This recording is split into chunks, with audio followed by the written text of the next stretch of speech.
Извънредни избори в брюкселската община Сен-Жос-Тен-Нот. Ахмед Чолак.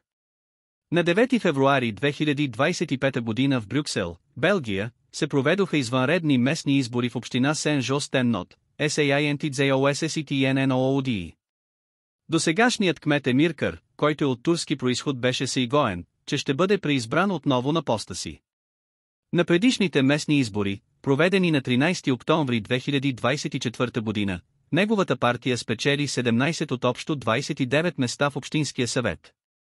Впоследствие обаче, заради установени нарушения, избирателната комисия и съдът анулираха резултатите, което доведе до насрочването на нови избори за 09.02.2025.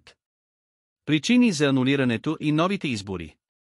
Основен фактор за оспорването на изборите бяха различни нередности, свързани с използването на пълномощни за гласуване и на мястото на съответния гласоподавател други такива. През октомври 2024 година голям брой граждани на ЕС, включително от България, Румъния и други страни, които пребивават в общината, имат право, гласуваха масово за Емир Кър, някои съзнателно, а други, без да осъзнават напълно за кого дават гласа си, т.е. контролиран купен вот. Според разследванията, на тези избиратели е било обещавано назначение на работа, социални жилища, безвъзмездни помощи и други облаги, схема, която наподобява типични политически измами.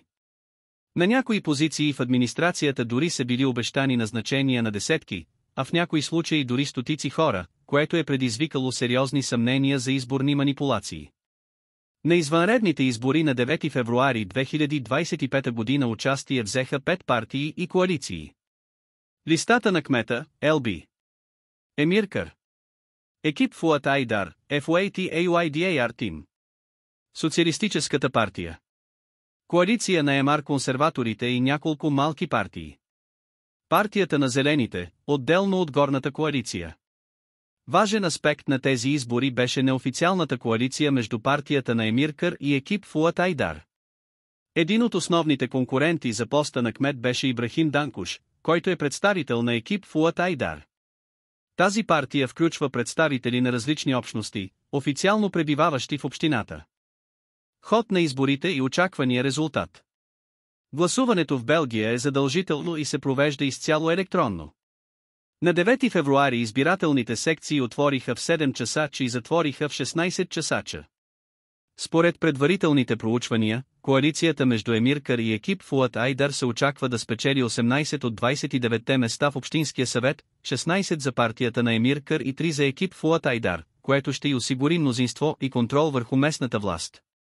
В момента изборните екипи очакват официалното обявяване на резултатите. Според местните общности и предварителните прогнози, Емир Кър е на път да остане кмет, потвърждавайки репутацията си на вечния кмет на Сен-Жос-Тен-Нот. Кореспондент за БГ Беналъкс в Брюксел.